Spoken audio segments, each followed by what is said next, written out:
Viewers آج آپ سے پاکستان کے حوالے سے تین انتہائی مثبت اور خوش آئند خبریں شیئر کرنے جا رہے ہیں، ہمارے ساتھ رہیے گا۔ سب سے پہلی نیوز پاکستان کے سب سے بڑے ڈیم دیامیر بھاشا ڈیم کے بارے میں ہے۔ یہ ڈیم 4500 میگا واٹ کی کیپیسٹی کے ساتھ پاکستان میں تعمیر کیا جانے والا سب سے بڑا اور اہم ترین ڈیم ہے۔ یہ ڈیم دریائے سندھ پر کوہستان ڈسٹرکٹ اے پی کے اور ڈسٹرکٹ دیامیر گلگت بلتستان کے درمیان بنایا جا رہا ہے۔ اس ڈیم کو بنانے کا فیصلہ 2006 میں مشرف گورنمنٹ میں کیا گیا تھا، لیکن پچھلی گورنمنٹ نے اس پر کوئی خاطر خواہ کام شروع نہیں کروا سکی تھی، لیکن موجودہ گورنمنٹ کے آتے ساتھ ہی بڑی پیش رفت ہوئی اور اس ڈیم کی کنسٹرکشن کا آغاز کر دیا گیا۔ اس ڈیم کے بڑے چیلنجز میں سے ایک لینڈ ایشوز کو حل کرنا بھی تھا، کیونکہ یہاں پر دو قبیلوں تھوڑ اور ہربان قبیلوں میں 10 سال سے جھگڑا چل رہا تھا۔ تازہ اطلاعات کے مطابق ان قبائل کے درمیان صلح ہو چکی ہے۔ اس جھگڑے کی سیٹلمنٹ کے بعد دیامیر بھاشا ڈیم کی کنسٹرکشن میں آخری رکاوٹ بھی دور ہو گئی ہے۔ اس جھگڑے کا تصفیہ گرینڈ جرگہ جو دیامیر اور اپر کوہستان کے عمائدین کے درمیان ہوا ہے اس میں کیا گیا ہے۔ اس پرانے جھگڑے کے تصفیے کے بعد نہ صرف دیامیر بھاشا ڈیم کی تعمیر ٹائم پر ہوگی، بلکہ اس سے گلگت بلتستان اور خیبر پختونخوا کی باؤنڈریز کے ایشوز بھی حل ہو جائیں گے۔ اس جھگڑے کی تاریخ کچھ یوں ہے کہ 2014 میں ان قبائل کے درمیان تصادم سے 7 لوگوں کی جان چلی گئی تھی، جس کے بعد حالات بہت کشیدہ ہو گئے تھے اور ان کی دشمنی میں اضافہ ہو گیا تھا، جبکہ یہ جرگہ 2020 میں بنا تھا جس کا مقصد اس مسئلے کو حل کروانا تھا۔ اس گرینڈ جرگے میں 13 افراد دیامیر ڈسٹرکٹ گلگت بلتستان سے، جبکہ اتنے ہی افراد اپر کوہستان ڈسٹرکٹ کے شامل تھے۔ اس جھگڑے کے خاتمے کا اعلان منگل والے دن سرمنی جو دیامیر بھاشا ڈیم کی سائٹ پر منعقد ہوئی ہے کے موقع پر کیا گیا ہے۔ دیامیر بھاشا ڈیم پروجیکٹ وابدہ کے تحت بنایا جا رہا ہے اور اس کی کمپلیشن ڈیٹ 2028 تا 2029 تک ہے۔ اس کے لینڈ ڈسپیوٹ کے حل ہونے کے بعد یہ امید کی جا رہی ہے کہ یہ ڈیم ٹائم پر کمپلیٹ ہو کر بجلی کی پیداوار شروع کر دے گا۔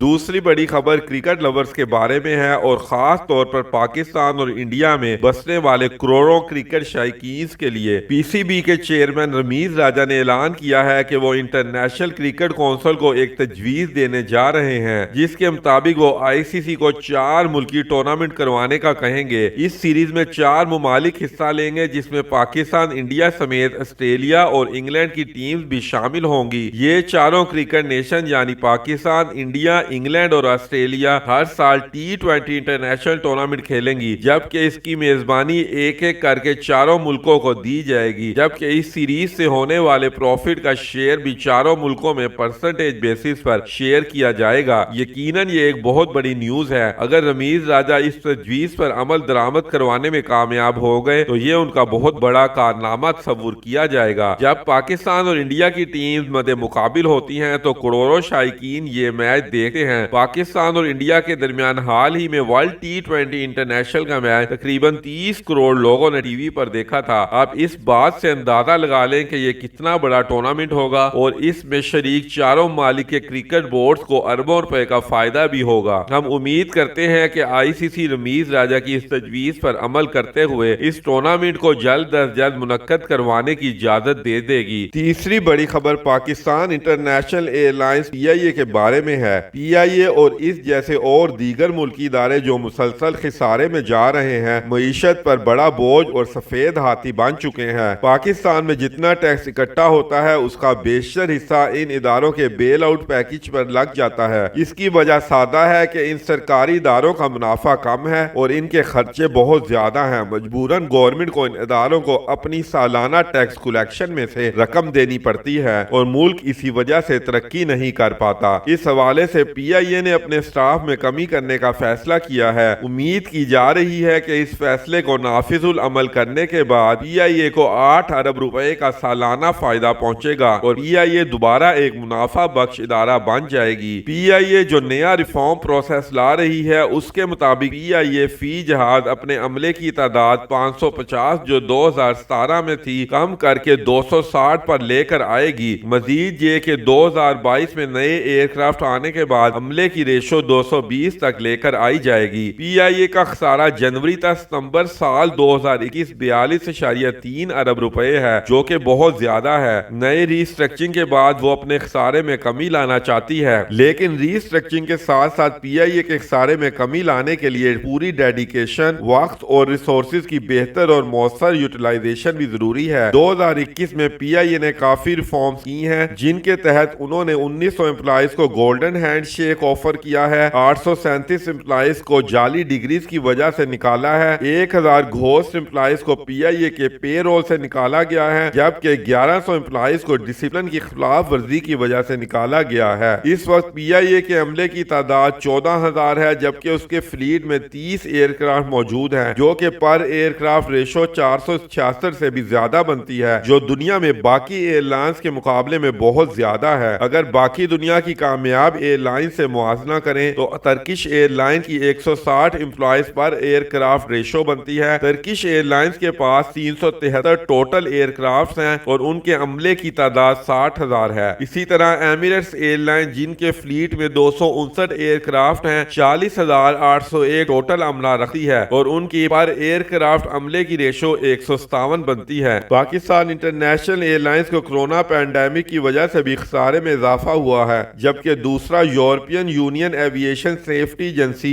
EASA نے سیفٹی وجوہات کی وجہ سے بھی پی آئی اے پر ریسٹرکشن لگائی ہوئی ہیں، لیکن EASA کی طرف سے بھی اچھی خبر آئی ہے کہ پی آئی اے پر لگائی گئی پابندیاں فیبروری یا مارچ میں ختم ہو جائیں گی اور پی آئی اے کو US، UK اور یورپ کی فلائٹس کی اجازت مل جائے گی۔ ان اصلاحات کے بعد یہ امید کی جانی چاہیے کہ پی آئی اے کا خسارہ بتدریج کم ہوتا جائے گا اور یہ جلد اپنے پاؤں پر کھڑا ہو کر ایک منافع بخش ادارہ بن جائے گا۔ تو ویورز، یہ تھی ہماری آج کی ویڈیو۔ ہم امید کرتے ہیں آپ کو ہماری ویڈیو پسند آئی ہوگی۔ چینل کو لائک کیجئے، سبسکرائب کیجئے اور بیل آئیکن کو ضرور کلک کیجئے۔ نیکسٹ ویڈیو تک ہمیں اجازت دیجئے۔